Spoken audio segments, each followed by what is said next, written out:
Economic offences have been on the rise in the national capital as fraudsters are coming up with new and innovative methods to dupe people. At least 6 cases of check-related frauds have been reported in Noida, with a similar modus operandi used in each one of them. The Noida Cybercrime Cell is now assisting the Noida police in solving these cases, but so far they haven't been able to nab the fraudsters.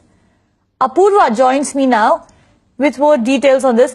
Apurva, first tell us what is the modus operandi of this check fraud that you have now been reporting on. Well, at least 6 cases of check fraud has now been reported in Noida, where the victims, in fact, we've spoken to all the victims in this case, who have all said the same thing, that this fraudster who first calls them multiple times and then somehow takes them into confidence in either going for a loan or for some kind of credit card offers or some other offer that has been offered, that they offer. And then after that, they will send one of their aides to their house posing as a bank executive. And here's what is interesting to note is that they will always have proper ID cards of the bank, which means that they actually have fake ID cards as well of the bank. Now after that, they come home and they take documents like the Aadhaar or the PAN, other details including telephone bill, residential address. Now there is a reason why these 4 documents are taken, which I'll come to a little later, after which they take 3 to 4 cancelled check. Now here is where the biggest catch is. They give out their pen to cancel the check as well as sometimes even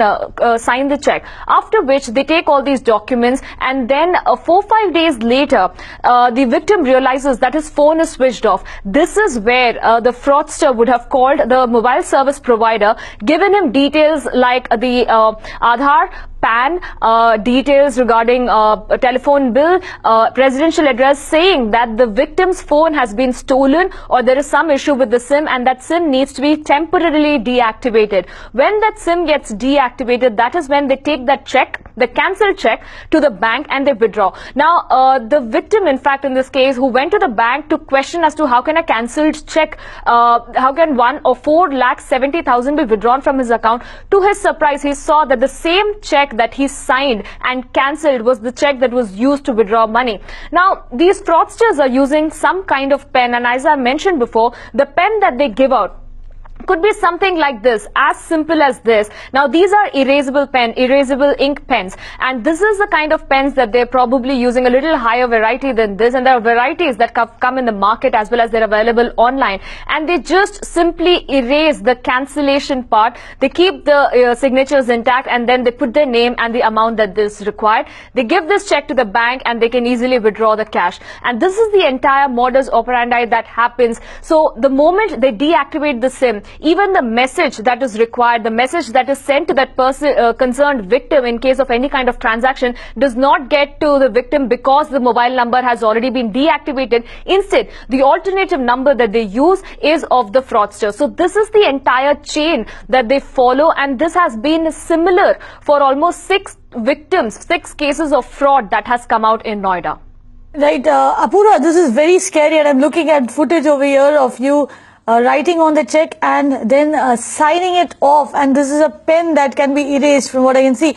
But tell us this means that essentially you cannot really hold anybody liable over here. You can't hold the bank liable, you can't hold you can't file a complaint because technically you have signed on the check and the check has been cashed.